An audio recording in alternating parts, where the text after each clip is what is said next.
नमस्कार, nation one में आपका स्वागत है। मैं हूं लिली। रुक करते हैं खबरों का। मध्य प्रदेश के जबलपुर में कांग्रेस ने विधिक विमर्श 2018 कार्यक्रम का आयोजन किया। इस कार्यक्रम में कांग्रेस के दिग्गज वकील और नेता शामिल रहे। विधानसभा चुनाव के मद्देनजर राजनीतिक गलियारों में इसे कांग्रेस का चुनावी शंखनाद माना जा रहा है। मदनलाल स्थित परिसर में आयोजित इस कार्यक्रम में कांग्रेस के वरिष्ठ नेता कपिल सिब्बल ने कानून के क्षेत्र में योगदान देने वाले वरिष्ठ वकीलों को सम्मानित भी किया।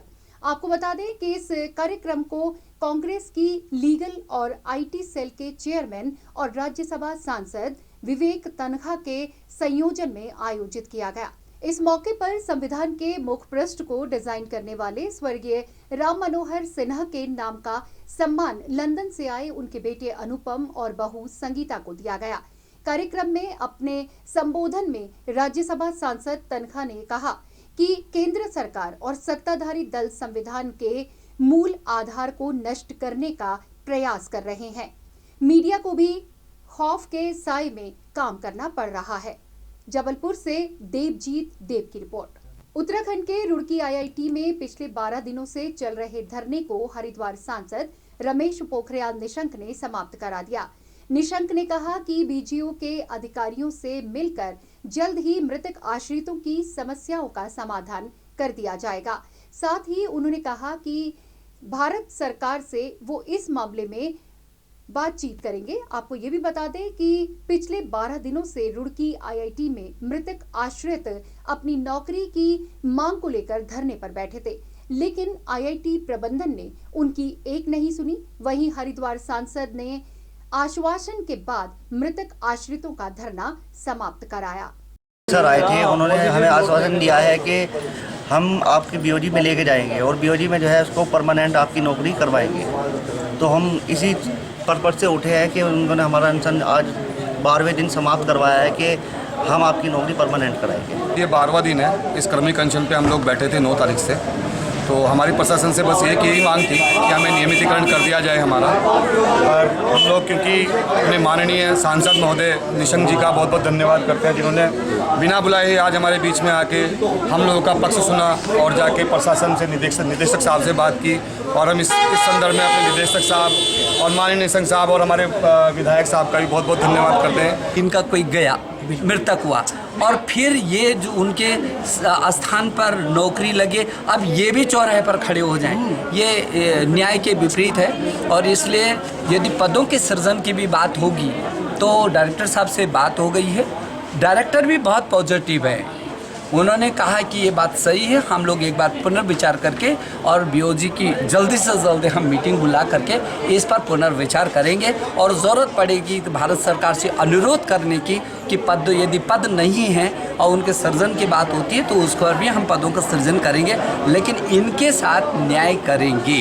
रुड़की से सुनील पटेल की रिपोर्ट। उत्तराखंड के पुलिस महानिदेशक अनिल रतूड़ी ने प्रेस वार्ता का आयोजन किया। उन्होंने कहा कि बीते दिनों प्रधानमंत्री की अध्यक्षता में देश के सभी पुलिस महानिदेशकों की गोष्ठी हुई, जिसमें उत्तराखंड के जितने भी अंतर्राज्यीय और सीमावर्ती इलाके हैं उन पर ध्यान देने की जरूरत है। साथ ही उन्होंने बताया कि जिस तरह से अपराध बढ़ रहे हैं उन्हें रोकने के लिए संचार का माध्यम बहुत महत्वपूर्ण हो जाता है, जिस पर पुलिस विभाग काम कर रहा है।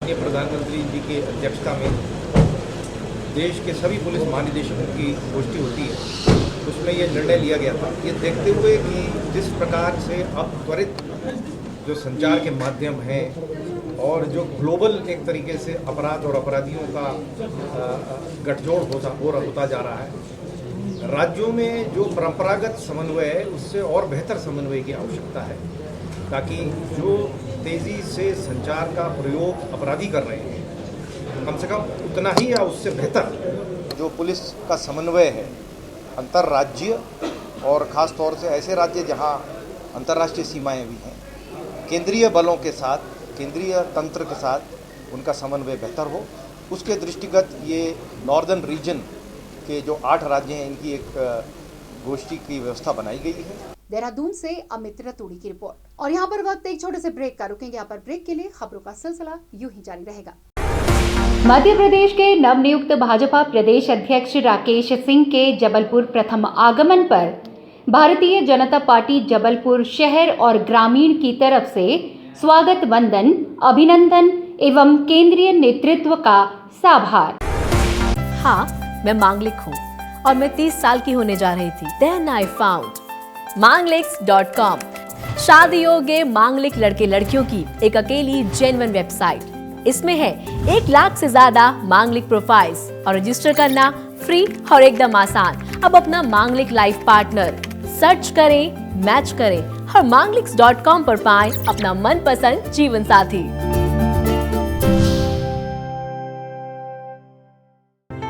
To register on Mangliks.com, use promo code Nation1। Break के बाद एक बार फिर आपका स्वागत है और अब रुक करते हैं अगली खबर का। यूपी के मुजफ्फरनगर में नौकरी लगवाने का लालच देकर 2 महिलाओं से ठगी का मामला सामने आया है। मामला कोतवाली बुढ़ाना क्षेत्र के गांव इटावा का है, जहां पीड़ित महिला ने ब्याज पर लाखों रुपए उठाकर अपने पुत्र की नौकरी लगवाने के लालच में आकर युवकों को पैसे दिए थे। महिला ने अपने पुत्र की नौकरी न लगने पर युवकों से पैसे वापस मांगे तो युवकों ने पैसे देने से साफ इनकार कर दिया, जिसके चलते पीड़ित महिला ने लुटेरे युवकों के खिलाफ तहसील और कोतवाली में तहरीर देकर कार्रवाई करने की मांग की, लेकिन अभी तक पुलिस प्रशासन की तरफ से कोई कार्रवाई नहीं की गई है। मुजफ्फरनगर से नेशन1 ब्यूरो रिपोर्ट। जी मारे पे फंस रहे थे। अच्छा। और हमने कुछ तो 25,000 दे दी और बाकी 1 लाख रह गए। ना अच्छा। तो दे रहा और ना नाट रहा। पूरी के लड़के के नौकरी के बारे में दिए थे। अच्छा।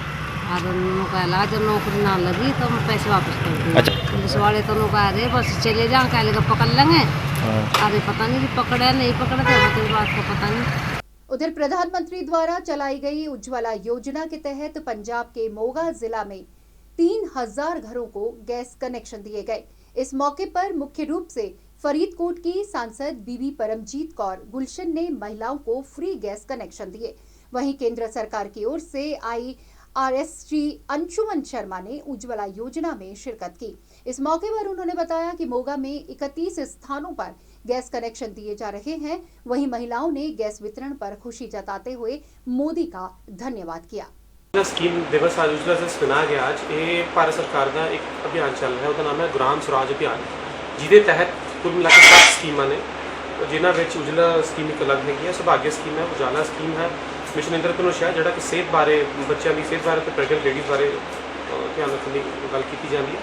3 स्कीम्स होर ने जिस फाइनैंशियल इंक्लूजन का पार्ट है PM जनधन योजना, प्रधानमंत्री सुरक्षा बीमा योजना और प्रधानमंत्री जीवन ज्योति बीमा योजना, जिन्होंने लोगों का 330 रुपये तो 12 रुपये सालाना लैके बीमा किया जाता है। सब तो पहला तो मैं भारतीय प्रधानमंत्री नरेंद्र मोदी जी का धन्यवाद करती हैं कि उन्होंने जो चूल्हा बालते समय औरतों को दिक्कत आउंदियां सी, जो तकलीफ होंदी सी, जो समा बर्बाद होंदा सी, सेहत बर्बाद होंदी सी, वातावरण अशुद्ध होंदा सी, वो सारियां गल्लां नूं वाच के उन्होंने ये प्रधानमंत्री उज्ज्वला योजना शुरू की है।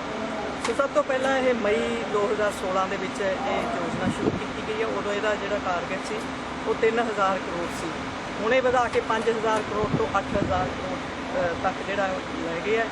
ਇਹਦੇ ਲਈ भारत सरकार ने 8000 करोड़ का बजट भी रखा।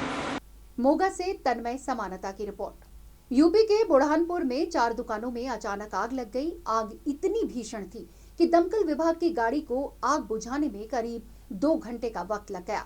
वहीं आग लगने से दुकानदारों को करीब 4.5 लाख रुपए का नुकसान हुआ है। आग लगने के कारण शॉर्ट सर्किट होना बताया जा रहा है। बुरहानपुर से राजेश राखोंडे की रिपोर्ट।